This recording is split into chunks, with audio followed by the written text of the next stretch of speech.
लोकसभा में संविधान पर 2 दिवसीय व्यापक बहस हुई थी। राज्यसभा में भी इसी विषय पर बहस हो रही है। एक देश एक चुनाव बिल लाकर वे यह पुष्टि कर रहे हैं कि उन्हें संविधान पर कोई विश्वास नहीं है।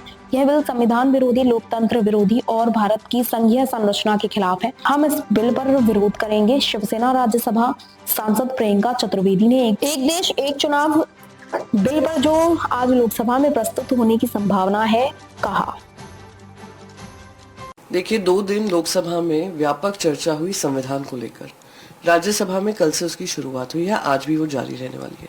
ये one nation one election bill लाकर वो ये दिखाना चाह रहे हैं, फिर से रीअफर्म कर रहे हैं कि ये कॉन्स्टिट्यूशन में इनको विश्वास है ही नहीं, क्योंकि ये जो बिल है एंटी कॉन्स्टिट्यूशन है और एंटी डेमोक्रेसी है, anti federal structure of India है, जो कॉन्स्टिट्यूशन ने हमें प्रॉमिस किया था, यूनियन ऑफ स्टेट्स को प्रॉमिस किया हुआ है।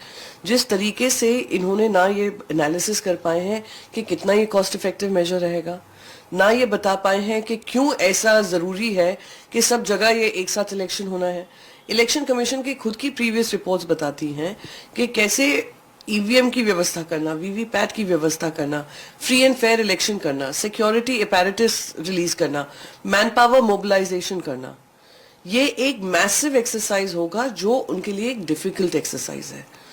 तीसरा मोस्ट इंपॉर्टेंट चीज जो बार बार कही जाती है कि जनता भी, क्या जनता आपसे ये अपेक्षा कर रही है कि ये one nation one election priority है, या आपसे ये अपेक्षा कर रही है महाराष्ट्र चुनाव आने के बाद जहां गांव गांव में ये मांग है कि ये वोट हमारा नहीं था, ये जो जीत है ये इनके ईवीएम की वजह से है, इलेक्शन कमीशन की वजह से है, वोटर्स के डिलीशंस की वजह से है, वोटर्स की एडिशन की वजह से है, और वोटर टर्नआउट में हेरा फेरी की वजह से है।